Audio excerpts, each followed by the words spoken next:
my mouse is in the way. Okay, do we have any tweets here? We don't have any emails. I really need to change the PUP logo on Twitter. No tweets or emails. That's all right. Such a pain logging into alternate Twitter handles. I know. I just use TweetDeck because I can control like all 8 accounts I have and see them all lined up. And oh man, thank you, Minico Rocket, for hosting our channel. Man, I keep thinking about grabbing TweetDeck, but that's how I do the carousel one. But the carousel one, we also have the benefit of Slack has a add-on, and I don't know how difficult it is to install because Joey manages all of that, but he basically made a channel in Slack where we just type what we want and it'll tweet for us. Oh, interesting. I didn't know there was a Slack plugin for that. Slack is cool. It's really, and it's cool because that means the whole cast gets access to the Twitter. Right. So we don't have to fight over it, and then if we get pissed at someone or someone abuses it, we just remove them from that channel, and that's it. That's pretty smart. So, and I don't have to change passwords and things like that, Yeah, thank goodness. But God, I thought I played something else here, but I guess I just have 3 games. I have quite a few games. Okay, good.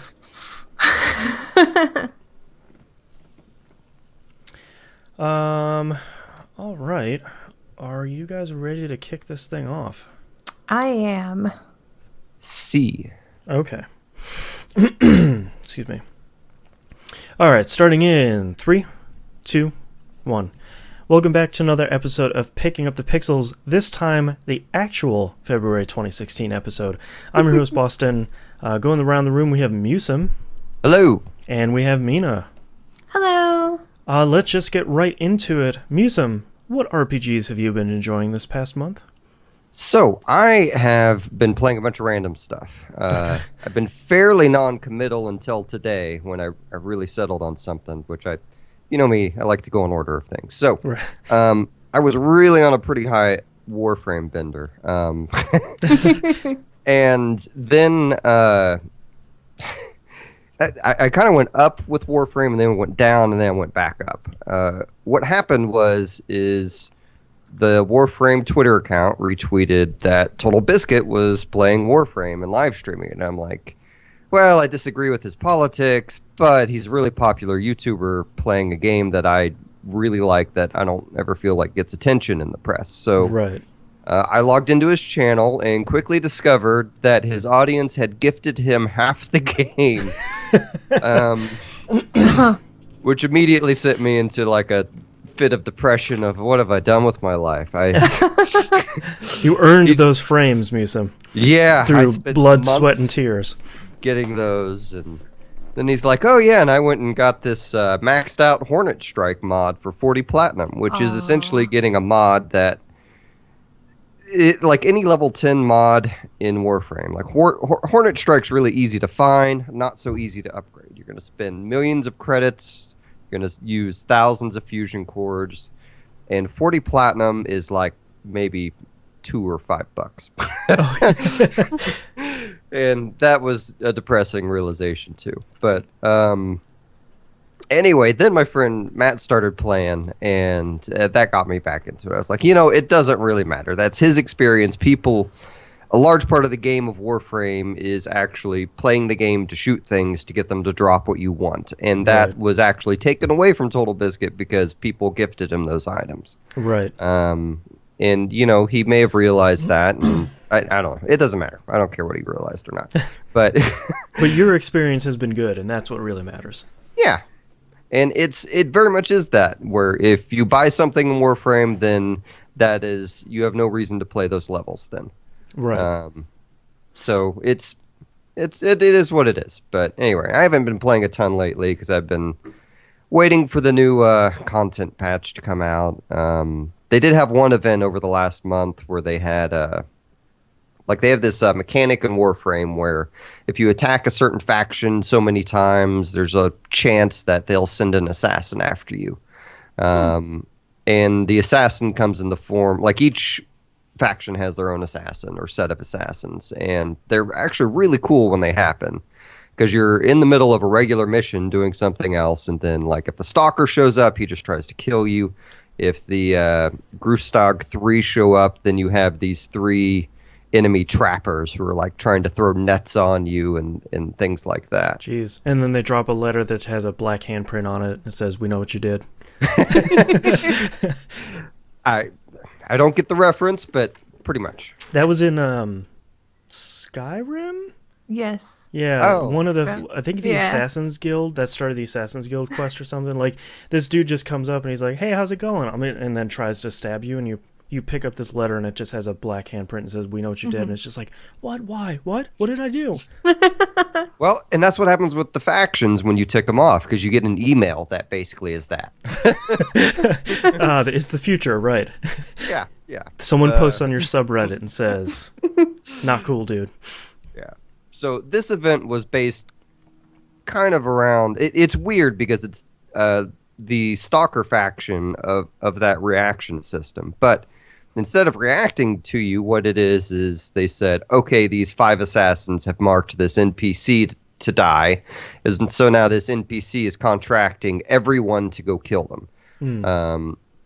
So basically, as a community, like you had to find these 5 assassins, and once they were found, it would mark it on your map for a limited amount of time, and then everyone would go and kill them. And there would be, I don't know how many times it had to do it, but they had percentage health that were on the overall star map that would go down over, as people played and killed them. And then once they were vanquished, the final guy showed up, and you went and fought him, which was kind of more difficult than I'm used to these things being. But I don't know, it still wasn't too bad. But That sounds pretty interesting, at least, though. Like, at least it's different than, "Oh, I'm just gonna pick a bunch of quests and shoot dudes with my friends." At least there's something a little bit different there. yeah, they're always trying new and experimental stuff. I mean, the catch with Warframe is they never really play test it. No big deal. It should be fine.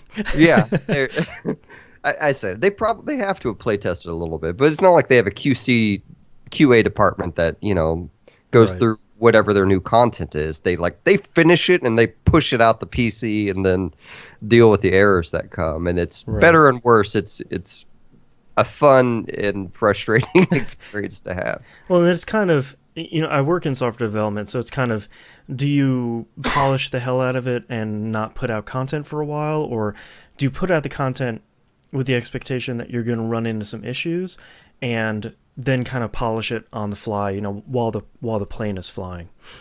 Yeah, yeah. And I don't know. Anyway, I guess that's all I really got to say about Warframe this month. Warframe : still pretty good. Yeah, yeah. It's a good, and it's still making. I mean, Total Biscuit really liked the game, so and my friend Matt really likes the game. So there you go. 2 dudes that know what they're talking about. There's 3 of us that like the game. I also started playing another game that I've been meaning to start playing for a very long time. I started playing Darkest Dungeon. I need to start that.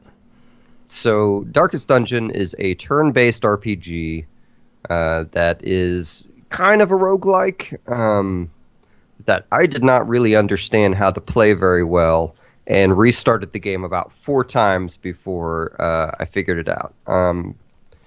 So the thing with Darkest Dungeon is you've inherited a mansion. You are not represented in any character in the game. You're just this person who's inherited the mansion, and then you are sending guys out to the dungeon to try and clean up the Cthulhu monsters and things that have taken residence on your estate. It's the real Cthulhu-inspired Richie Rich. Yeah, there you go. I think they had a Richie Rich versus, or no, it was Archie. I'm sorry. Archie versus Cthulhu? Yeah, Amazing. it did. Archie comics went some weird places, and I haven't read them, but it's very strange. Like How can you not love it just out of hand? They have an Archie versus Predator, I think, comic. Like, it doesn't make Great. sense. I What love are you it. doing? I don't need to read it. I already love it. Anyway, so Darkest Dungeon. Anyway, so a lot of the flow of the game is your turns are weeks, right? So the first week starts, you get some guys that show up that you can recruit. Recruiting members is free, but you have a limited amount of roster space, and then you can only send 4 guys out into the dungeon. And again, they don't cost anything to recruit, but they can die in the dungeon, and they will be permanently dead, as far as I can tell. If there's a resurrection mechanic, it has not made itself known to me. The dungeon combat, you basically you have your guys versus their guys, right? So it's very much this weird 2D position based system they've set up, where you have powers and things that only work if your character's in the front slot or the rear slot or one of the middle slots. And the enemy can, they're under the same type of restrictions, but while you're doing physical damage to each other and possibly rearranging, like some characters have powers that will knock people back like a couple spaces. So if you're a character who can only attack when they're in the front position and someone knocks you to the back, then you have to waste a turn moving that character up to the front again, I think that's the one thing that surprised me the most about this game, because when you look at screenshots, it's 2D and there's like 4 of your party members lined up, and 4 of the enemies, up to 4 enemies lined up on the other side. And looking at it, you're like, well, that kind of looks like Final Fantasy, like that makes sense. But then the idea that there are the slots and there's attacks and skills that work in slots, but there's also the individual party members have like a predilection toward being in one slot or the other. So it's like, I really want to be in the middle, or it's like, no, I need to be in the front because of how my class is. I think that's really interesting. Well, and to top all that off, you have characters, they have several layers of systems on their characters in this, right? So then you also have a system where they'll develop personality traits, and they have positive ones and negative ones. The negative ones can turn into like extreme hindrances the more they are activated. And so you'll have a character who's a kleptomaniac, for instance. And what this means is when you find treasure, there's a chance that character will take the treasure for themselves and you will not be able to do anything with it. Which on its hand, like at the beginning, you're like, well, that doesn't sound so bad. And then you get something really great that drops and they take it and it disappears. And it's like, well, yeah, crap. No.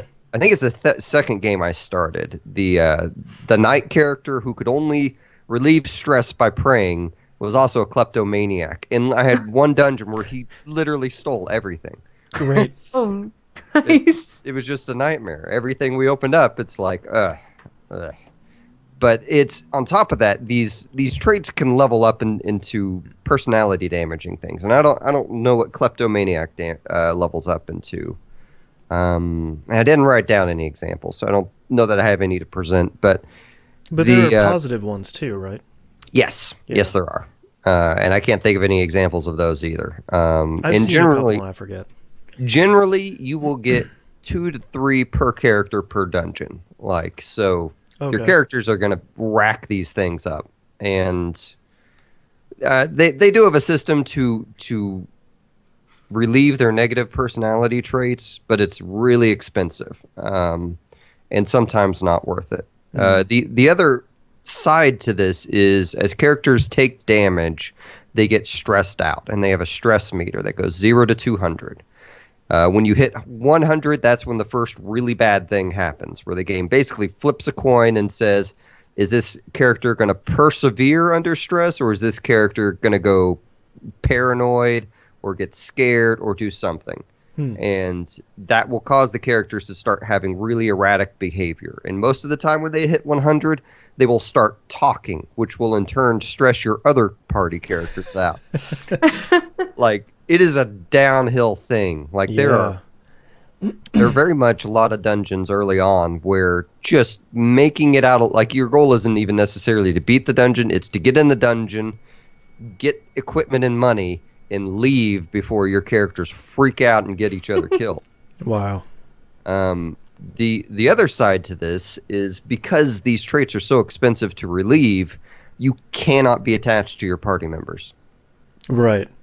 they like and that's the thing. That's why I had to restart the game about 4 times because that was not getting through to me. I'm like, this guy's level 2. I don't want to get rid of him, but it's gonna cost me $10,000 to get all his negative traits to make him usable again or get his stress down. Right. And the simple fact is, you get free characters in every single week. Oh, okay. And you have leveling up stations too, so as they level up, you can give them perks, but the stations are permanently leveled up, which is nice, but it still costs money to level the individual character up, but that's pretty cheap in comparison to dealing with their stress or negative personality traits. Right. But like the game system is very stressful, and I like it a lot. The other thing I like a lot about the game, of course, is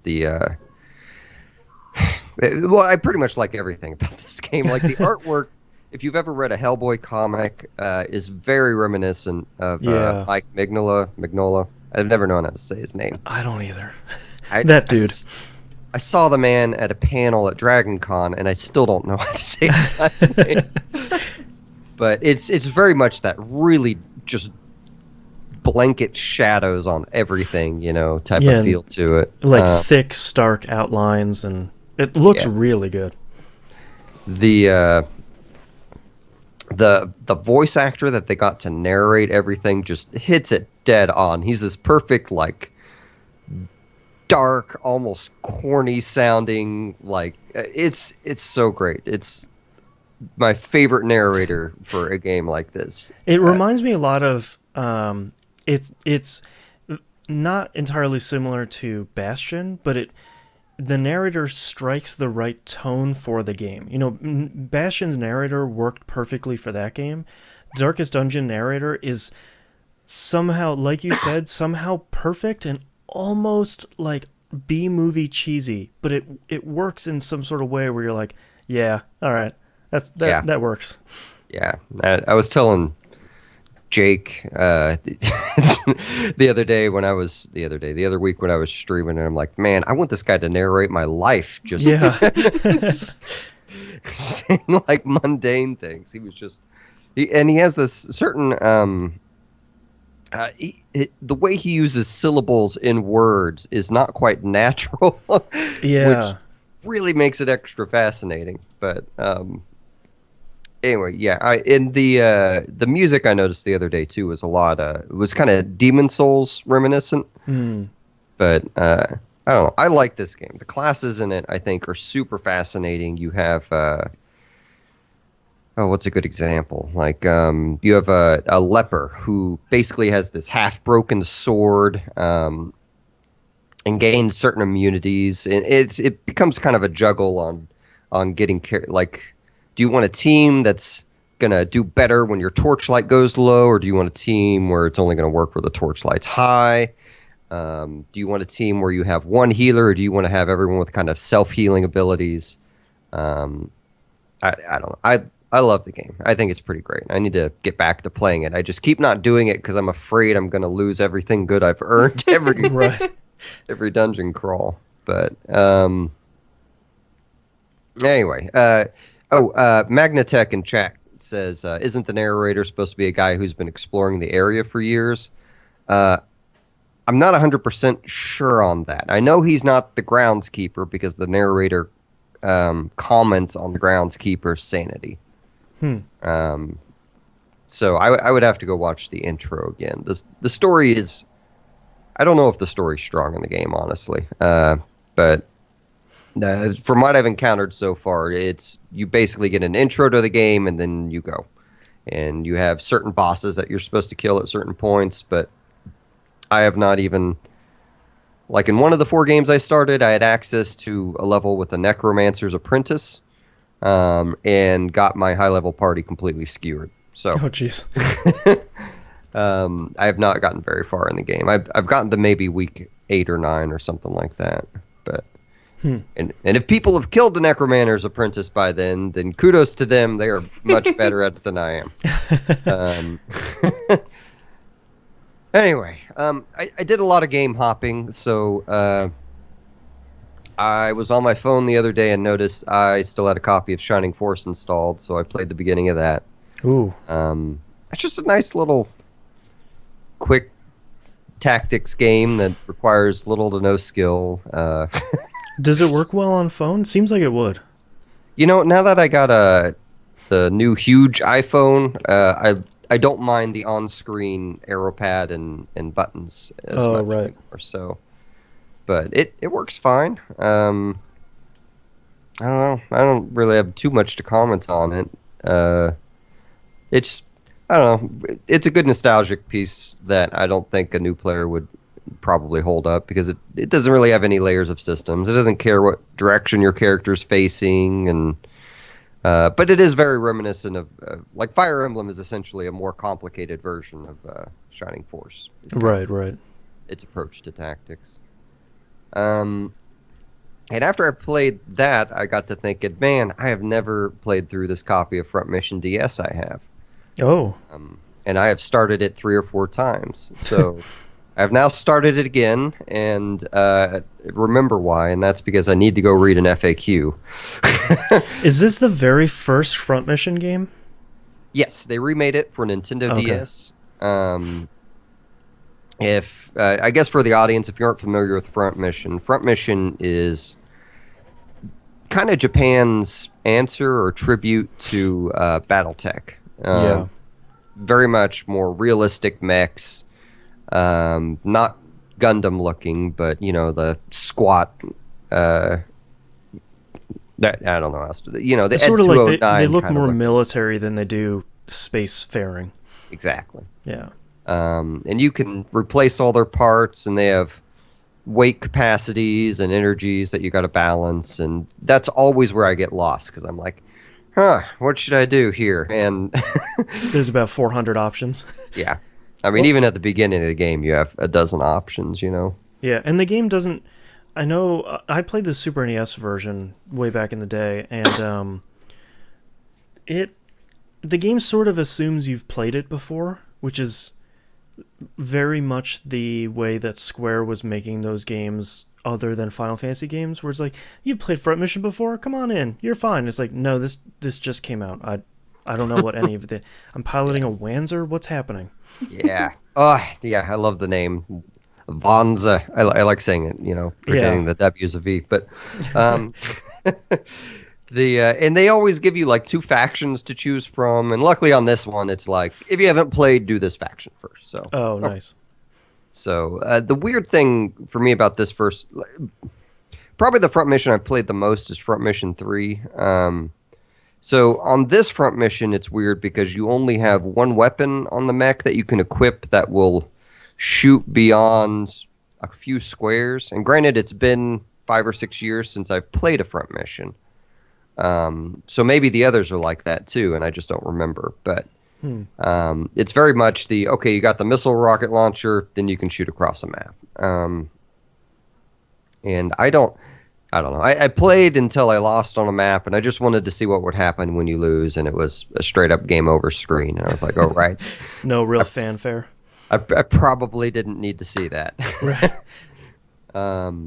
So I don't know. I don't know if I'll continue with that, or if I'm going to read an FAQ, or if I'm going to just install Front Mission 3 on my Vita that I picked up the other day for $3 on that wonderful Square sale. Oh, nice. That is a good price. That was a good sale. Like Yeah. I wish I had $100 to spend at that sale, but I don't. Get everything. Exactly. So I plugged in Marvel's Heroes 2016 because I hate myself.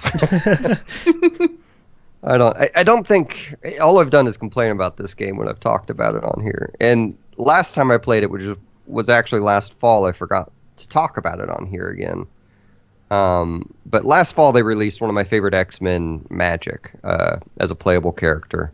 Ooh. So me being the fool I am, I went and bought Magic, and Magic it's kind of fun because she gets to summon a bunch of stuff, and that kind of takes away from how easy the game is for me.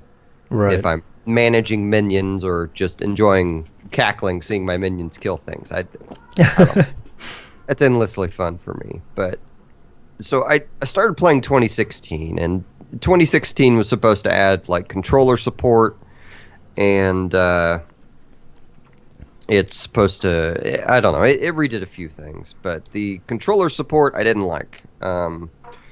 Because I tried to use it through my Steam Link, and then my Steam Link, or the game wasn't seeing my controller through the Steam Link, so I had to plug it in my computer and get the game to recognize the controller there, and then unplug it and plug it back into my Steam Link. And then when I started playing on my TV, I realized that the text on my powers bar was absolutely tiny, and while I could press a button, it would highlight what it changed my letter buttons to be. Like I had no idea what power was what or anything. So jeez. I just gave up and went back to my computer. And just to be real clear, Jake in chat is proposing magic as an acronym. It is not an acronym. That is just her code name. I know she's still in the Marvel Universe and she's not an acronym.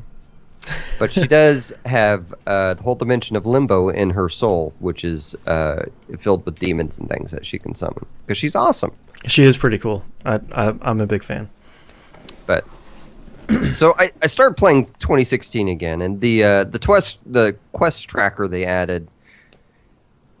How do I put this? It's better than what it was in that I know what quests I've completed and what quests I haven't now in certain chapters. But there's no... I like that that's the improvement it did, where it's like, now I can tell what things are done and aren't. And it's just like, how... What? Yeah, like before, if I remember right, how it worked was you would only see the quests for the chapter you were on. Ugh. And once you completed that chapter, you couldn't see those anymore, so you weren't sure what you did or not. And now they have hints to where you complete the portions of the quests. But after... I think I was on that stream for an hour and a half, and I basically was just trying to complete 2 quests. I completed one of them, because I could not for the life of me find out where the Magia soldiers were for Chapter 2 or whatever. But anyway. So, Marvel Heroes 2016, still really great.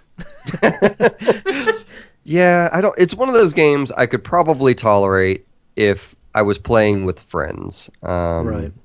Because it is, at the end of the day, granted, I pumped money into it for the characters I want. They have like 6 or 8 characters that you can choose from for free, and you can get the first 10 levels of every character in the game for free. So you could theoretically, for very little money, get into a game that will have some fanfare for you in terms of Marvel characters. But it's just completely intolerable for me without a friend there to distract me of what's going on. But yeah. And then lastly, I started playing Dragon Age Inquisition again. Ooh. I had the intent of just starting up the game and starting the Trespasser DLC. Okay. And then immediately just was like, well, I haven't finished this yet. Let me go do this. Well, I didn't do this yet, and that's been... Uh-oh. Down the rabbit hole. Yeah. I saw your tweet. It's, yeah. Well, and I went in 2 phases. Like, one phase happened a couple weeks ago where I turned it on and did it, and I'm like, I just don't want to do this stuff, but I don't want to commit to starting the Trespasser.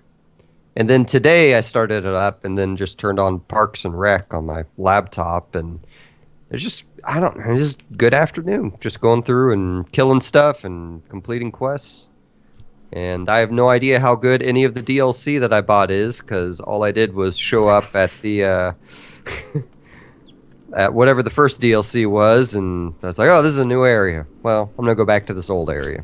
That's basically my experience with the first DLC. I know Trespasser is supposed to be really good, but every time I fire up Inquisition and I get in that first DLC, I'm sort of like, oh, it's another area. Oh, you need me to set up camps. Oh, I don't want to do this. I'm just afraid of what little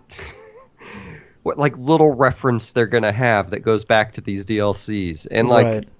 the one about the deep roads. Like I hear it's very light on story. Yeah. But I love the concept of the deep roads, so long as I don't have to see one of those mother things from the first games that were absolutely revolting. Bleh. Yeah. Well, and you also don't want that Scout Harding to, you fire up Trespasser and she's like, you didn't do the other stuff? Like, you're just skipping ahead? I wouldn't blame Bioware. I know them, they're crafty. Jeez. Yeah. I don't know. I looked up at the playtimes for them too, and the first DLC, I guess you can complete in about 12 hours if you do everything, and the second one is about 6 hours. That's not that bad. So I'm thinking I can do that, and it won't be a big deal. And plus, I've never seen Parks and Rec before, so it's a perfect combination of mindless grinding and funny show I haven't seen. Yeah. But and that game's still pretty good. It still looks good. The gameplay is all right. I mean, its only real issue is it's stuffed with a bunch of pointless quests. Yeah. Especially in the DLC. Like, you can... I did everything in the base game because all of it was giving me experience. So it's sort of like, oh, go get these herbs. And I'm like, fine, all right. You're just going to give me a bunch of experience. I can use that. But in the DLC, it's sort of like, well... I will say one awkward thing about going back to it that I didn't realize when I beat it last time. I can't use 2 characters. No, whoops. Yeah, there's that. 2 characters that I literally had in my party 90% of the time last game. Now you can use that cool mage guy with the mustache. Well, and he was one of my other ones that was always in my party. Oh, well. So that was my party. Crap. Well, you can use... Magnatech in chat says Iron Bull knows what he's about, son. You can use Iron Bull because he's real good. I do like Iron Bull. So my character's a rogue, and the issue with Iron Bull is he doesn't use a shield, which is what I want his class to use. But that's okay. I still have... I always want to call him... what's that guy's name? Blackwall? Blackwall. Thank you. Oh All my that gosh. was coming to my mind was like Black Tom. And I was like is that Stonewall. racist? Black Shield? No. Stone Sword? No. That guy. The one with the beard.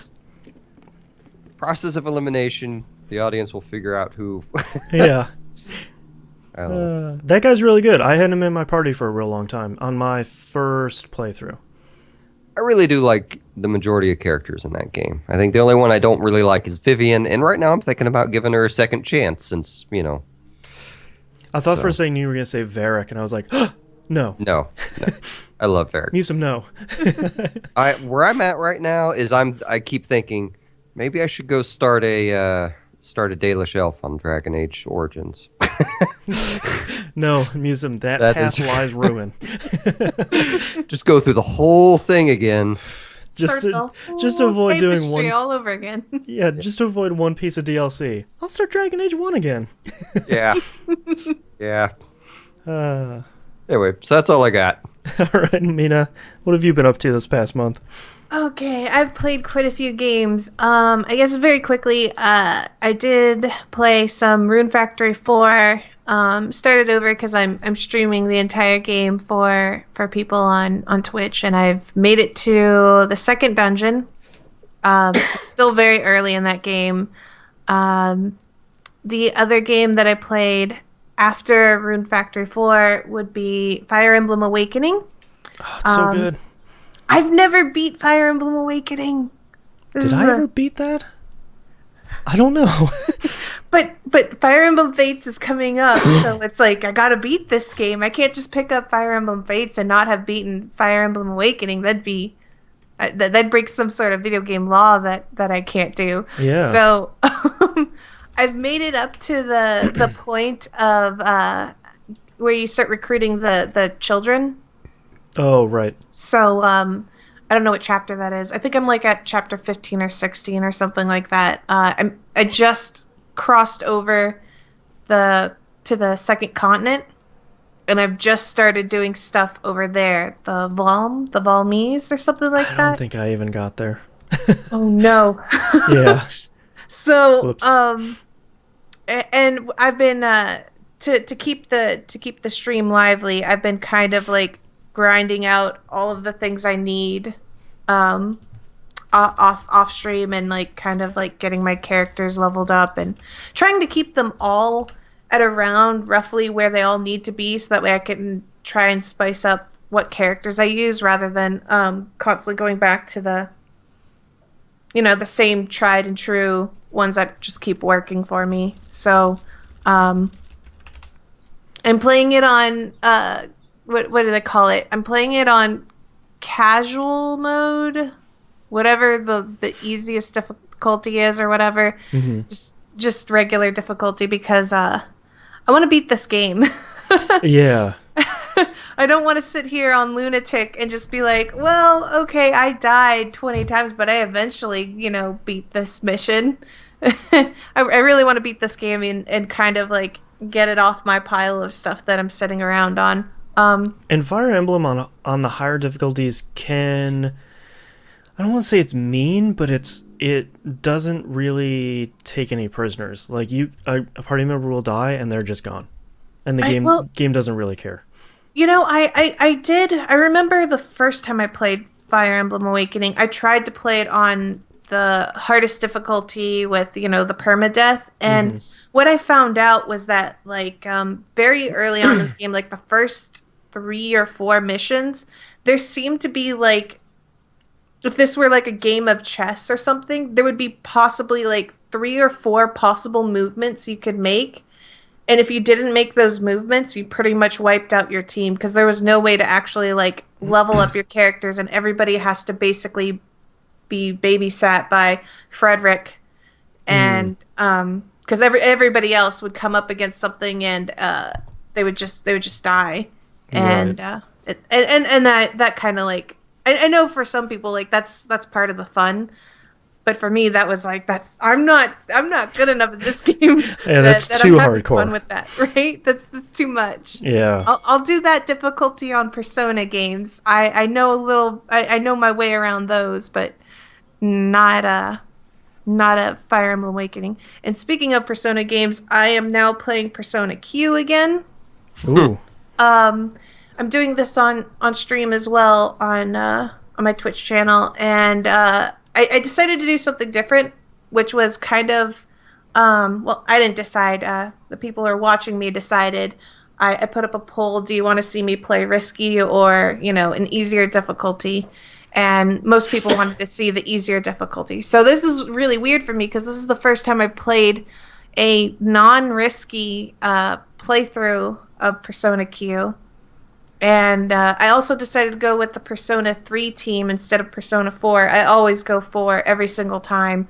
I think the last 6 times I've played it over, I've always gone Persona 4. Well, naturally, So, it has Chie. It has, More importantly, Risei. It has Risei. It has, I like the team better, I guess. I don't know. So, It doesn't have Koromaru. That's true. He doesn't, but the game is the game's intro, at least up to the first through the first dungeon, has been pretty different for me because one, the battle music and the music in general threw me off because I was so used to Persona 4's poppy sort of, I don't even know what to call it. You have the brass all the time, the like constantly playing brass and rap. It's just like that was like really like stand out to me. And then whenever I'm like going through the dungeon, it's like it's almost like I'm feeling really weird. Like it's like, whoa, am I playing the same game? The music's throwing me off. And I mean, sometimes I'll just switch back over to my other playthrough and I'll be like, wow, I feel like I'm playing a different game just because of music alone. So, there have been some other noticeable differences that the behaviors of Zen and Rei, I think I said their name right. Zen and Rei, they act differently on the Persona 3 side than the Persona 4 side. Weird. They seem way more scared and timid about things. Rei, I mean. Whereas on the Persona 4 side, she seemed way more carefree about the situation. If I could just like parallel like several scenes together, it just seemed like they had a way more darker outlook. Which I guess is going alongside with, how the Persona 3 game was compared to 4, where 4 was kind of more brighter and poppier than 3, where it had like a more dark and I don't know what to call it, oppressing feel. Yeah. Um, Well, at least it some, makes it worthwhile to play through both sides. It's not just yeah, here's the same story, but we just put in different characters than on the other side. yeah, and even like when I remember getting to the first boss and like as she's saying the dialogue, I'm running it through my head. I'm like, that boss said something different when I was on the Persona 4 side. Hmm. It eventually converged back to what the Persona 4 side said, but it just was worded differently. How do I even describe it? Whereas like on the 3 side, she was way more into like there's no escape, you're not allowed to leave, and blah blah blah. It was, I think, on the 4 side, it was more like, you can't take it from me, like this belongs to me, or something along the lines of that. Hmm. There was not that mention of like there's no escape sort of thing. It was really, Interesting. yeah. So I was like, that's an interesting thing to note. So as I'm playing this, I'm constantly thinking, like, comparing the differences between the two of them. And I don't know if it's maybe because I played the 4 side so many times that I have like a lot of these lines like kind of memorized. So when I see something that's different, it just kind of like, it throws me off a bit. Yeah. But I love Persona Q. So that's, I love that game. I'm gonna finish it. The other game that I've played a lot of, and I know you bought it, Boston, is Final Fantasy Explorers. Yep, I haven't had a chance to start it yet, but it's sitting next to me downstairs on top of my 3DS, so any day now. So, I am happy I played Final Fantasy Explorers. There are a lot of pros and cons with it, but I think the thing that I really love about the game is that I finally understand, for anybody out there who is like a Monster Hunter fan, I finally understand why Monster Hunter is so much fun. Mm. Like it finally, like, this game cracked the code for me of like why people like Monster Hunter. And if there's ever like a person who's just like, I couldn't get into Monster Hunter, it was way too hard, or if there's a person who's like, I want to know more about Monster Hunter, but it like, I don't even know how to get into it, like, Final Fantasy Explorers is kind of like the perfect game to like sample, is Monster Hunter something I even want to care about? Right. Because if you play Final Fantasy Explorers and you're like, this is dumb and I don't want to play this, Yeah. you do not want to go into Monster Hunter. Yeah. Because Monster Hunter will chew you up and spit you out. Yeah, if you don't like the intro class, then, Yeah. Monster Hunter 4 isn't going to do it for you. Yeah, and I really love the Final Fantasy feel of the game. I mean, they did a pretty good job at basically kind of melding together Monster Hunter and Final Fantasy at the same time. Because I mean, it's unavoidable. There's no other comparison I can think of other than like anything Monster Hunter like Toukiden was also a Monster Hunter-ish sort of game. Although I feel like Final Fantasy Explorers is even closer to Monster Hunter. Mm-hmm. I really like how the different classes feel and how you can what's the word, you can mutate abilities. So like, let's say you have, I don't know, a weapon skill that does like it fires a bunch of shots like barrage. So sometimes you get things that like these crystal bursts that you can do things like, oh, everything becomes a crit, or oh, when I shoot or attack, I have ice effects. And not going to say all the details here, but what mutation does is certain abilities with the crystal burst gets melded with your attack, and that becomes a mutation on your attack. So if you have a shot like barrage, which shoots, I'm just going to say random 6 shots in succession, like it's an ability, and you do it with, like, let's say ice, and then you could possibly have a barrage with an ice effect attached to it, and then you can continually mutate the ability more and more. So now you can have like your barrage have like a better shot, like a more damage if you shoot it from the back of the monster, or you can have more crit chance with it, or you can have an ice effect on it, or a burn effect on it, or like all these other things. So you actually like develop all of these abilities more to whatever you want to have your build be. Interesting. It's really nice. Armors and equipment and weapons or whatever, they can also be upgraded and melded and changed.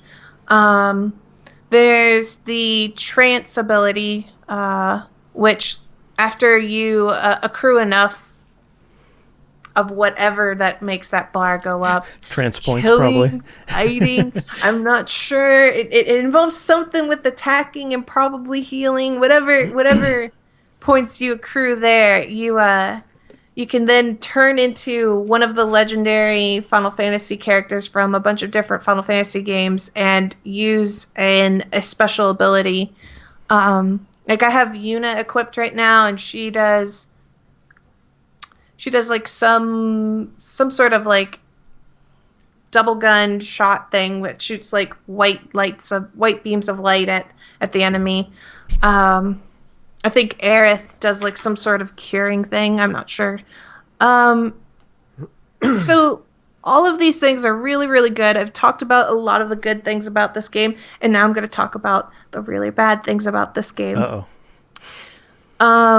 So if anybody knows anything about like how people talk about their stuttering in this game, there is definitely stuttering in this game, and it is the realest thing that I dislike about this game. So I play with friends, and if it's me, my friend, and his two monster companions, some zones I will be okay in, and it depends on what sort of monsters are on the screen and how many are there on the screen. And then it also depends on how crazy are we going with our abilities that is causing some sort of load on the system. And I'm not sure where the problem is. I don't know if it's because the game can't process this or like what's going on. But I do know that in some cases, like let's say you're on a mission where there's like a bunch of dragons going to be on the screen. So you have like, I don't know, 7 or 8 dragons in the distance, and you and your friend are trying to travel through here, you will move very sluggishly. But it's not like the monsters are moving any faster or anything like that. It's not like the game's actually processing their movement but not processing yours. Everything is very stuttery, and it all moves very slowly. And the thing that impacts this is I feel like it's almost like you're in the Matrix. Oh. You will easily overpower your enemies because you will be able to come up with your reaction will be perfect. And it's kind of bad in that situation. On the plus side is I've played this with 4 people, and the big bosses of the game, the Idoloons that you fight, your Shiva, your Ifrit, whatever, they have an arena, and there are no other enemies in that arena besides the boss, and if they have, their own ads. And no matter how many people / monsters I've had with me, and no matter how many crazy effects we're doing into the game, so like we could all be just like going crazy with all our abilities and causing explosions or everything, I haven't had an actual load problem inside the arenas. So there hasn't been a problem there. It's just been on the overworld. So what I do is, and this is to help anybody who wants to play with their friends, is sometimes when you're in a zone and there's like enemies that can be killed and you just want to traverse through it, you kind of do like the like a speedrunner's tactic to like decrease the lag by killing the enemies and removing their data from moving around on the screen. So it's just kind of like I run in and I'll just be like, as we're traveling through this zone, I'll just kill enemies to like reduce lag, and then it's it's man. like it's faster to do that real time to do that. Yeah, that's a problem, right? Yeah, that's a bummer. That is like the worst thing about it. And then I guess I guess the other thing, and this probably goes out to anybody who is like, I love Monster Hunter and I love challenges and I love games that require a lot of skill, uh, this is probably not the game for you. Uh, I've made it to the 5 stars, and the difficulty has been what I can only describe as easy to medium. There's been absolutely nothing that's been like, something hard at Like all. no real brink of death sort of stuff. Nothing like that at all. Anytime that I have either died or failed, it has been my own lack of ability to know what I'm supposed to be doing in the fight, or just like I literally stood and ate like about, I don't know, 8 hits that I should have dodged or something. Like Right. it was clearly I was at fault and I was being dumb, and the game was not being difficult or hard. The game telegraphs really well. I mean, you can read the enemy's attack that he's about to do in the upper right hand corner. So if you see Judgment Bolt, you know that there's going to be a bunch of, lightning coming down from the sky, and the ground is glowing where it's going to hit, so you should probably dodge those things. And if you get hit, it's kind of your own fault. Right. Whereas like Monster Hunter, I had to have like, very quick reactions. The enemy doesn't tell you what ability he's going to do. You just have to watch the enemy and observe his actual lumbering movements. There's dodging is kind of questionable if you would call it dodging, because all you can do is sprint in this game. So there's not like a roll mechanic. You don't have like those invincibility frames or whatever that you use in Monster Hunter. Mm-hmm. So a lot of it is, just wait for the enemy to exploit the fact that they're like just finished an animation, therefore exploit the fact that they won't use another animation immediately, and then, play it patiently for them to do another attack that, okay, dodge that or run away from that and then go in. So it's kind of like a repetitive motion of wait for the enemy to do something and then react on it. Whereas in Monster Hunter, it's more like it's kind of like that, but you can actually dodge quickly, so you can actually get more hits in and then react dodge. Whereas more of this game has been more wait, okay, he did something, now do something, which is different. And I could tell that if somebody was really into Monster Hunter and they wanted a difficulty, that this game would not provide you the difficulty you wanted. But on the plus side, if you don't like Monster Hunter because it's too hard, then this is probably where we want to go, because you'll have a lot of fun doing this. Yeah. So that is Final Fantasy Explorers. Next game I played was probably my biggest disappointment of all, and I'm so sad. So when I pre-ordered Tales of Zestiria back when it was available to pre-order on Steam, I was also given the Tales of Symphonia for free because of that. So that came out, and the port is a mess. Did you get the fixed version? I have done so many. Okay, so I think it was on PC Gamers. I don't remember his name. Durante? Durante, that's it. Thank you. He has our PC savior, Durante. Yes. He was the one who also helped fix Zestiria, as I recall. His fix takes care of the visuals and several other key things Some that like I recall. font issues and Yeah, like font little stuff issues. here and there. That's not my problem, though. Uh-oh. My problem is I can't play the game for 5 to 10 minutes without a crash. Oh, well, that's a separate issue. That's an entirely different issue. That's much worse. It's pretty bad. So like I've looked at like every online guide of like try this, try that, try this and that, and like it's like I'm going through all these things. And then the other thing I've noticed is lots of people have been having the same problems as me. Some people say, well, if you have Windows 10, there's nothing you can do. Roll back to Windows 7 or whatever. And I'm like, Yeah, I'm good. just fix it. Yeah, just put out a patch. Fix it. Just fix it, please. And it's so depressing that I have to like be upset about this. But Well, I'm I think it's doubly disappointing because a lot of PC JRPG ports have been really good in the last year. Like, look at the Valkyria Chronicles port. That was amazing. So, like, it's definitely, there have been ones recently that have been really good. It's just yeah. kind of like the other JZ in chat says, "I have an issue with your game. Just roll back your OS. What's the problem?" Yeah, What's it's like the problem? it's like, just buy a new video card. What's the issue? Yeah. I guess I'm annoyed because do we still call them Bamco, or do we what are they? I can't keep track anymore. All right. Bamco, I want to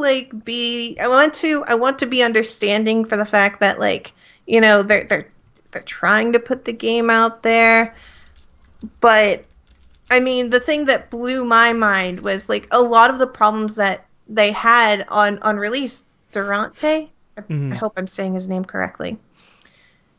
He fixed a lot of problems that the game had on release within 14 minutes, basically, was what he cited. He's like, 14 minutes I spent doing this, and the game suddenly looks great and amazing. It runs at 60 frames, and I'm just like, that took him 14 minutes. And yeah. I'm just like, Bamco, yeah. what are you doing? Well, what are you doing? A lot of people bring up the great point, too, that the Dolphin emulator will run that game better and at a pretty great frame rate, better than the official PC port. So it's sort of like, well, what are you doing? I don't know. My hope is that they are going to work on this. They are going to fix the problems. They say they're working on a patch right now. They have been releasing patches pretty much consistently, and a lot of people are very angry on the internet over it. They're trying, bless their heart. But if you were to ask me, hey Mina, should I buy this? Do not buy it. Do not give them your money. Do not do that. Not until they fix everything. They need to fix everything, and then you put your money in, because they don't deserve a single penny until they do that. Okay. Play So Valkyria Chronicles. That game's great and it's super cheap. Play other games. Do not give money to somebody who has not fixed this port. And then when the port is fixed, I will come back on PUP and be like, it is now okay. Thumbs up. Good to go. Thumbs up. It now works. We're good for launch. But I mean, it's kind of unacceptable at this point for me. Yeah. And I'm super down about it, because Tales of Symphonia is my favorite Tales game. And it was my first Tales game, and it's pretty sad that the port has been so bad. Yeah. So the last game I played is Undertale, and I've now reached the part of the game where I no longer know what's happening, because I'd already played it a little bit once, but I'm replaying it and continuing on for purposes of uploading a recording straight to YouTube. And I just hit a super funny thing in the game. I don't want to spoil it, but are you past the snow town? No, I'm in the snow town. I defeated the boss that was outside of the snow town, and then I decided to go, visit that boss. Oh, and right. And do the stuff that happened there for what I can only I had moments where I was just kind of like, where is this going? What am I doing? What is going on? This is really weird. Yeah. And I like when it all finished and ended, I was laughing. It was that game is charming. Yeah. And I don't know what to say other than Are you going full pacifist? yeah, full Okay. pacifist. I did not do the thing. You You didn't. did. You didn't make the mistake I did. I did I've not heard do a that. I've heard a lot of people say that that it's near impossible to even do the whole kill everything run anyway. I think the game will let you if you play it again. Like if you basically do the version of New Game Plus. I've heard that basically the game will at that point let you go through with that. Well, no, I mean, like I think like in terms of difficulty, I've heard it's Oh. possible to play through it, killing everything. Oh, yeah, it's probably gonna be really tough because that game, you will have to fight a lot of stuff, Yeah. and you don't have a lot of health. I guess you'd be getting experience, but yeah, it would probably be pretty challenging. I mean, it would have a new RPG system in it, and I assume they still do the bullet hell thing when they fight, but Yeah. I've just read, because whether I like the game or not, I still enjoy reading about it. So to me, Yeah. it's I've read several articles where people were like, yeah, I tried to do the kill everything run, and when I got to the last boss, it just wasn't happening. Yeah, I'll have to. I want to try to do that after I complete the pacifist run. I want to give it a try. yeah. The one thing that I am in the snow town a little confused on if this is something I should know how to do. There's like this door that has like four mushrooms inside this like little cave thing. There's like four little mushrooms, little blue mushrooms, and I know that if I touch the mushrooms, they blink off or on or something like that. And I imagine there's probably something like you have to click this mushroom, then this one, this one, this one, this one, or something. Like there's probably some sort of pattern that makes the door unlock. I don't think I ran into that. Oh God, I was confused and I'm staring at this door and I'm just like, what am I supposed to do with the door? I haven't Yeah. seen anything to like tell me that there's some mushrooms that I need to touch or not touch or what am I doing with this door and these mushrooms? So There's a lot of those doors, and I sort of, on seeing them, I was sort of like, maybe I'll have to come back through and do these. So I never really worried about them too much. okay, I was just wondering if I like maybe like 'cause I've been like scouring over the town, just being like, okay, am I missing something? Is there a position of some mushrooms inside this town that I should Right. be looking at? Like, is there some numbers? Like, so I've been wandering around. I've been like turning everything over, like I'm playing Fez or something, and I'm just Right. like, come on now. Where's the trick to this? Where's the got- secret? I got into one of those doors once, and behind it was only like a weapon and like a piece of armor. Oh, So I don't know if that's what the doors are. Like they're just for figuring out a puzzle, you get a good piece of gear or like a healing item. But yeah. the Like one if you it were was, on the fighting or kill everything run. yeah, because the one I opened was it was just a room and it had a chest or like had some guy and you could talk to him and you got some stuff. So I don't. Yeah. It doesn't seem like it's anything you need to worry about too much. I could be wrong. Right into the show if there's some cool stuff behind there, but Yeah. I did lose to the boss at the end of the snow village. I lost to him twice. I did too. Twice. The first time I lost because I didn't realize I didn't realize the mechanic of the fight, and I don't know if that's like a spoilery thing that I should talk about. But like the final move that he does, I was trying to do the bullet hell part where you're supposed to you're supposed to jump, and there's like this big long thing, and I was just like, how am I gonna make that jump? I'm like, am I gonna have to eat that attack? And I ended Right. up eating it and then dying and whatever. And then like the second time, I didn't realize that like when it reloaded my death or whatever that I didn't have any of my items. So I went into that fight with no healing items. Oh wow. And then I pretty much like when I got hit by like enough hits, I was just like, you know what, this hold on.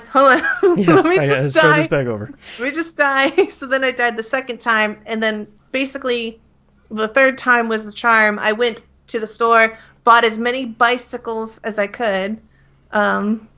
Bicycles, little popsicles that becomes right. mini sickles. I forgot about that pun. So I bought as many bicycles as I could, and then I fought him, and this time I did a lot better on the bullet hell. I felt a lot better. I knew how to do a lot of the Flappy Bird attacks. Yeah. that I was having so many problems with that, and I was just like, jump, little jump, not high enough. Yeah. It's like, oh my god, I'm so terrible. So, I did beat him on the third time. Really happy that I did it. The other thing I noticed that I wasn't paying attention probably the first time I played this game was sometimes you encounter enemies who are just like already ready to just like give up immediately, and that was like I didn't even realize that.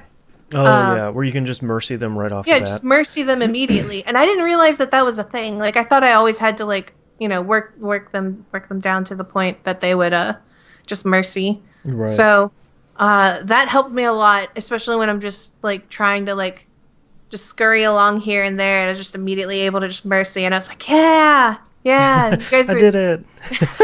I'm so amazing. Oh my gosh. I find the game charming and funny.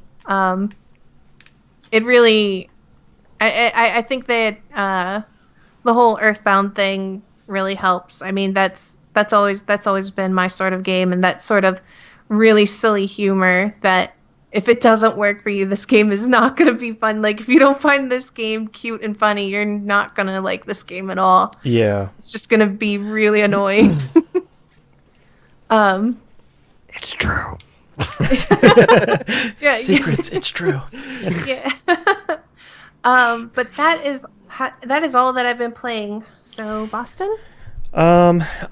So it doesn't really count, but Assassin's Creed Syndicate decided to put RPG leveling system and experience and skill trees into their game. So it's kind of an RPG a little bit now, but maybe not to the extent for this show. But really the only other game I've been playing this month that's been an RPG, because my wife and I are like 50 hours into The Witness, is Diablo 3. I platinumed the PS4 version, which is just basically a time check more than anything else. But they put out patch 2.4, which has been really great. I know on PC they started the newest season. Yes, they did. I just started playing that. Seems like it's really good. But yeah, 2.4 is really great. They added 3 new areas. There's like the royal crypts the royal the mansion has been expanded. That's a whole area now. They added a whole new like swampy, rainy island area. Mm-hmm. They added a whole bunch of new legendary items. There's a dungeon now per piece of set equipment for each character. So like each class has, I think, what is it, like 2 or 3 different pieces of legendary or like green set pieces. And there's one specific dungeon for each full set of one of those that it's not randomly generated, so it kind of tries to not really force you, but it encourages you to use the specific set of skills that piece of armor gives you. So I think that's pretty cool. And man, Diablo 3 is still really good. Just in general. The console versions are really great and work really well with the controller. If you haven't played Diablo 3, you really should.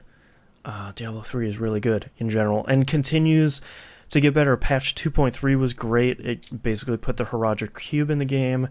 Patch 2.4 just gave you more stuff. The seasons are great. The console version doesn't have the seasons, which makes sense because all this stuff is stored client side on the console version. So cheating is just rampant. That would be yeah, which is fine. You know, they're not really hurting anybody. But it would sort of cause some problems with the seasons. So seasons that would it would be. It's not very useful having leaderboards if the leaderboards are not useful. So, but yeah, unfortunately, I'm playing a lot of roguelikes and The Witness, not a lot of RPGs this month. So that's really all I've been playing. So let's take a break. Okay. Yeah, you guys saved the show here with your games. I played a lot. Yeah. Well, and I apologize. I left a transformer in front of me, and just like mid Mina talking, I was like, "Don't do it, John. Don't." You're looking at it, it's like, don't touch, don't transform that thing. It's like you just gotta It's just like, transform. I It's been gotta. a willpower thing. I'm like, God, I hope they can't hear any of this. Just. A A terrible co-host. I don't have a transformer, but I do have a Risei. There we go. Nice. I've got a Venom Snake arm. That's all. What else do I have have an around there? I got a copy of unbelievable- Evangelion 3.33. Got an Apple. But yeah, I've charger. only played 3 Assassin's Creed. Only 3 Assassin's Creeds. And I don't even know how many Assassin's Creeds there are, but I A didn't lot. played 3. I've played almost all of them, and there are a lot. Oh Which my ones did you gosh. play? The first one, Brotherhood and Black Flag. Honestly, you played the 3 best ones. I hit, yeah, that's what You- I've been you hit told. the is high points. I hit the high points of the You're good. of the series. Brotherhood was probably my most favorite, but I can't go back to AC1. I No, can't. it's as soon as 2 came out, everyone looked back at AC1 and was like, yeah, that game It's- wasn't good. It's like playing Mass Effect 1. I try to go back to Mass Effect 1, but then it's just like, man, I can't do this. I gotta go back to 2. It's like, man, 2 We was just- way better. Let's play that one. Let's just play 2. Yeah. You see, my mental problem is every time I hear about Syndicate being good and being reminiscent of Brotherhood, I'm like, man, I want to play that. I guess that means Right? I need to finish Assassin's Creed 3. Nope, And that game's garbage. I know it's garbage. I know. But I know me, and Austin was like, nope. I'm going to play through it. Yeah. Well, there's too many of them. They released 2 of them last year. 2 $60 products. So, That is a like, good point, because I'd have to play 3, I'd have to play Black Flag, I'd have to play Unity, Black and I'd have Flag to was play pretty good. Black Flag was good. You'd also have to play Rogue, which came out on Rogue? 360 and PS3 and PC. Ugh. I heard Don't that do one it. was actually good, though. Yeah, that one was supposed to be really good. I didn't Right. like Unity. Unity's a real low mark. Not as bad as 3, but it's a real black spot on that. See, all of franchise. those just blurred in though. All of those Assassin's Creed, and I'm just like, I'll just stick to the 3 I know. Yeah. Yeah, I guess I should just go watch a YouTube video. I know everyone hates the Desmond parts, but Those are my favorite. yeah, I want to see what happens to Desmond. I don't know what happens. Well, Man, okay, I if do you know. like the modern day stuff, you should play Black Flag. Because you work at Future Google and you do some cool stuff in the Future modern day. It's pretty cool. You see, I thought okay, I didn't. I just assumed when everyone was talking about the modern day stuff on Black Flag, they were just saying that you had like a desktop interface or something weird like that. I didn't actually think you got a character. Yeah, you get to wander around the offices and you get to... There's some mysteries and there's a bunch of stuff you can kind of hack into. There is a desktop interface for each person's desktop, but it's more like a hacking game to get in and mess with stuff. Black Flag was so good. And you get to sail a ship, and the pirates sing sea shanties, and You know, I It guess is I a lot of have. fun. I did get that through Xbox games with gold, so I mean, there's no reason for me to not play it. that's true. And if you just play the main story, it's not that long. And the side stuff in that game isn't that great, so... I will have to. I enjoyed the main character as well. He was kind of an interesting fellow. I'm dealing with some stuff relating to him in Syndicate right now. Ah. Some like 30 years in the future sort of stuff. Oh wow. Yeah, pretty interesting. I don't. That's a good I really price. would. Honestly, I would really like to see Assassin's Creed just do a full-on modern game. Like, let me hop Yeah. around skyscrapers and get a sniper. Like, I realize they'd have to go a little bit, modern military weapon stuff on it, but I don't know. I don't see why they don't just take some of the stuff they invented for that hacker game they did and then make a modern day Assassin's Creed out of it. You know why? It's because people hate it so much. Like, the majority Yeah. of people hate the modern day stuff so much. And I think that what they don't realize is it would basically be Watch Dogs. Yeah. But Well, people hated and- Watch Dogs too, so what do I know? There we go. I never even played it. Like, I don't know. I heard I too many own it negative and I things. haven't. I own it and I haven't even put the Watch disc in Dogs because is it's just. okay. It's It's fine. It's not like Sleeping Dogs is really good. That's an open world game to play. Yeah, I fully endorse Sleep. It's I love it's kind of Sleeping like when Dogs. I wanted to go buy Mass Effect 3 and then like it was like immediately people were just like spitting venom at me about it and I How was just like dare you? I'm like I don't want to buy it anymore because it's just like Mass oh I Effect hear 3 all is the fine. negative stuff so it melts me. Mass Effect I'm 3 is a great game, and all my issues with the endings were basically solved with the extended version. And even that aside, you know, I think the only reason even I had the vitriol for it was because I took the rest of the week off to play Mass Effect 3. Oh, I beat right. it in 3 days and then got to that ending, was just like, what? Yeah, it's like, what's happening? Oh, it's It over. didn't, Okay. for me, it didn't feel resolved. But Right. at the end of the day, like, especially after they released the Citadel, like, I wholeheartedly endorse Mass Effect 3. I mean, Yeah. I'll probably get to it. It's just like one of those games that I was just like when it came out, I was like, oh, I'm so excited to get this. Immediately, the internet exploded at me, Everyone's and like, it's just shut like, up, you're don't you dumb. dare! It's stupid. Don't buy I, it. And I'm like, oh, I'm just sorry, internet. get I'll the just extended edition and get the Citadel and, Yeah. you know, set aside 20 or 30 hours of your time and play through it. And it's on my list legitimately, of it's not things I'll that do. bad. The gameplay is good. The shooting is good.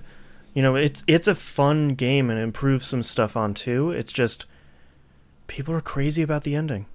Most of the character arcs and story in it are really good. Yeah. Like, it has some missteps, but, you know, all of them do. Yeah. I mean, the first game, like, as interesting as the lore was in the first game, I don't think the characters were all that well fleshed out in the first game. Like, No, they really Garrus nailed it in was, the second one where like each character had their own story. I'm gonna yeah. have to go see Karth again, who I romanced. I mean, Caden. I romanced Caden, Who and you then somehow saved. he was a jerk. Well, the thing is, like in the first game, he was totally fine, and then you meet him in the second game, like who is this person? And I don't remember romancing a jerk. And Yeah. I was like, oh, okay. And then I moved on to Thane, so I have now like the Thane Thing's Caden super thing cool. that's the And Thane Caden thing's gonna happen in the third game, whatever that is. you Yeah. know what's great is you get to the third game. Like, okay, so my female shepherd, I think I named her Pyre, whatever. So she and in the third game, I put Caden and my new love interest Garrus in the team. They immediately just like got in this verbal argument with each Oh, other. great, Like, great. like they have some of that because Caden was like, "Hey, you wanna get back together?" I'm like, "Nope." No, I got Garrus and he's sweet. Yeah, Uh, I don't know. I've romanced a sickly lizard. I don't yeah, know how and that's that gonna will play out. tragedy. Should have Oh, gone with God. Garrus. He's the true husband. This Garrus is gonna is be the bad. coolest. They'll let you. Well, I mean, I assume you can swap in the third one. I don't know. Thane is in the third one, but probably to a disappointing degree for you. Yeah. Yeah. So Don't worry. Someone's already spoiled. Okay. Okay. Well, Yeah, yeah, I they guess it already is old spoiled it. enough at this point, so. Yeah. They told me because I explained to someone I was like, well, I romanced Caden and then I romanced Thane and now I'm gonna have that situation in the third game. And like, you don't have to worry about that decision because the game has already made the decision for you. And I was like, You're like, oh, well, oh, thanks, I guess. uh, we are talking Great. about like a 4-year-old game at this point. So yeah.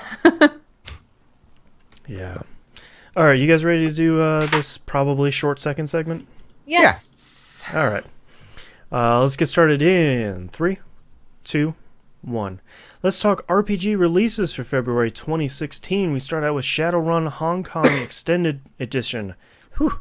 Is out now on the PC, free with the Shadowrun Hong Kong. Was that an Yeah. expansion or a standalone?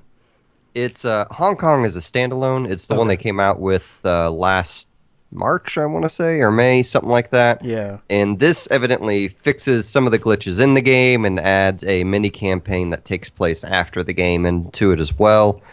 The way they worded the update, it sounds like they added content to the main game, but I don't know.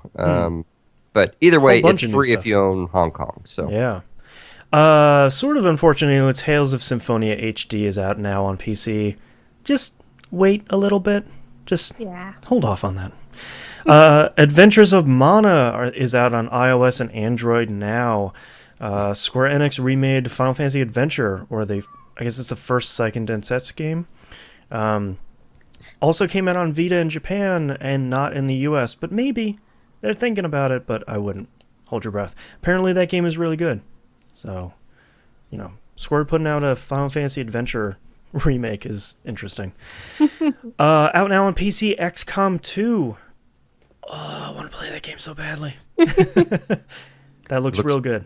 It looks really great. My computer's not up to snuff, and I really wish it would have come out on PS4 because I would buy that in a heartbeat. But and those controls were so good for gamepad. I don't understand why they. I'm hoping at some snubbed it. point, maybe late this year we'll get a console version. Blitworks hasn't worked on anything in the last 2 weeks, so maybe they'll port another game. Pillars of Eternity: The White March Part 2, out on PC on the 16th. Musum, what do you know about that? Well, I mean, it's the second part to the expansion they already did. I think if you own the first part, I don't think you have to buy the second part. And I still haven't played it. Yeah. It's supposed to be real good, though. Yeah, it'll probably be the last piece of content for Pillars of Eternity before they either do Pillars of Eternity 2 or something else. So yeah, I think they're working on something else at the moment too. I don't know what though. Don't remember. I don't think they've done another Kickstarter. They kept talking like they would do another Kickstarter, and then they made a deck building game for Pillars of Eternity that they did kickstart, and I bought that, and it should hopefully be in the mail in the next month or two. But that's physical. That's not a video game, so I don't know what Obsidian's doing. Yeah. Project Cross Zone 2 is coming out for the 3DS on the 16th. Surprised we got another one of those, and surprised it came out in North America. The first one was all right. Yeah, I sort of heard that the first one was pretty okay. Just kind of more crazy than it was good. I really I can't say I hated the first one, but I don't think it's a good game personally. But yeah, I've heard the second one resolves some of those issues, but maybe not all of them. I like that you can basically use every one that you get all at once. Yeah. But I just found it to be a really boring game for me personally. Yeah. Danganronpa Trigger Happy Havoc comes out on PC on the 16th. So you like visual novels, toss some money at your screen. I love Danganronpa. Yeah. I love it a lot. I've played all of them. I'm definitely getting the third one. If you aren't able to get it on the Vita or otherwise, definitely grab it on PC. It's the best of a visual novel that you'll get. That it's not like about like most visual novels. When people say that, they think of like some sort of romance sort of game, but like this is actually a pretty bombastic, interesting kind of story with murder. It's definitely a very unique story. Murder. If you like the Battle Royale manga or films, you'll like this game quite a bit. Fire Emblem Fates, all 3 games, comes out on the 3DS in the 2016. That's Conquest and Birthright. Those are the 2 physical ones. And then Revelation, which is the 3rd one that's downloadable in North America. So you have a lot of games to play. So I hope you have $150 on that day, right? Yeah. I really would have liked that collector's edition. But I didn't get a chance to buy it. So if anybody hasn't been following the release of this, Conquest and Birthright are kind of your 2 main games. Each game follows one side of the conflict or another, and then Revelation is the neutral path, kind of right through the middle. They're recommending play Revelation last. So. And if you're a older Fire Emblem fan and you love the old style of Fire Emblem and you really don't care about which story you play, Conquest is the old style of Fire Emblem, whereas Birthright is more of your awakening sort of style. That's if you don't care about like I want to play this particular path and you're just in there for the gameplay. Yeah, that's a good point. And last but not least, Disgaea is coming out on PC with the inventive title Disgaea PC. It is now available on everything. Yeah, now available on virtually everything, probably your phone still too. If you haven't played Disgaea 1, which is really the perfect place to start. it's not as totally crazy mechanics wise as some of the later ones get. And it's a really solid game, and I'm hoping that they do it justice when it comes out on PC. Because that game was pretty great. I played it back on the PS2, which feels like it's about 40 years ago now. But highly recommended. Let's move on to news stories here. Surprisingly, 7th Dragon 3 Code VFD is coming to the West. This will be our first 7th Dragon game. It's coming out in America. It is coming this summer, and apparently it's a quote-unquote self-contained episode, so it's not really the third 7th Dragon game. It's a standalone third 7th Dragon, I guess.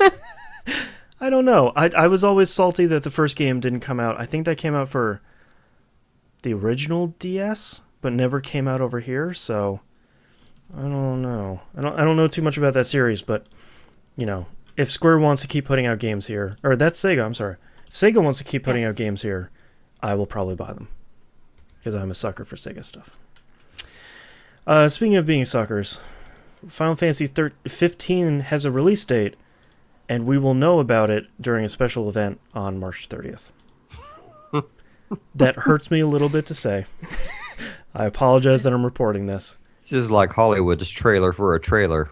Yeah, there's like a trailer for a release date for the trailer. Like, yeah.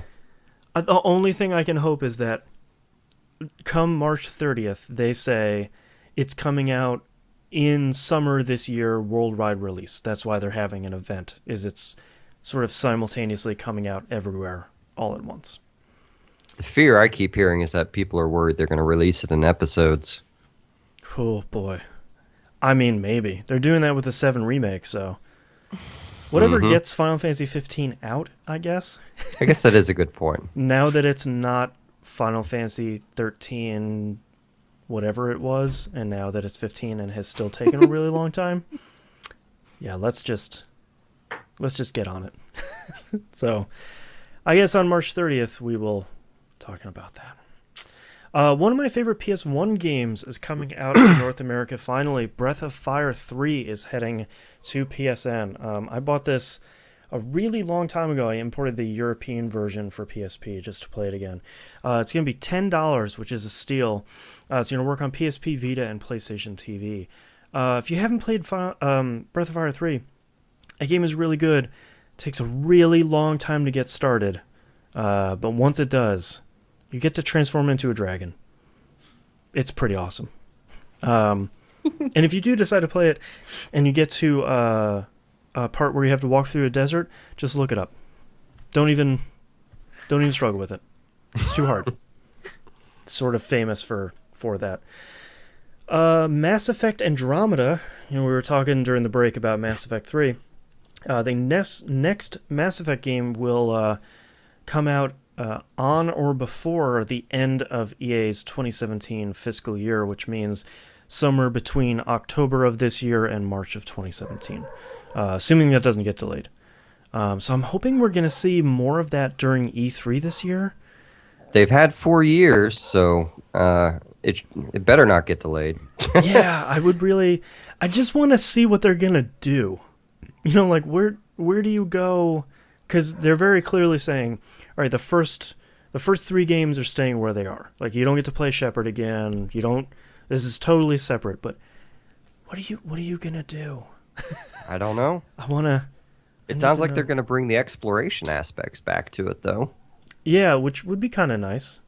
3 sort of got rid of a lot of that. So it'd be kind of nice to explore some stuff again. I just want to play more Mass Effect, really. Yeah, I just like space. It better come out this year, EA. Yeah, or else. Something.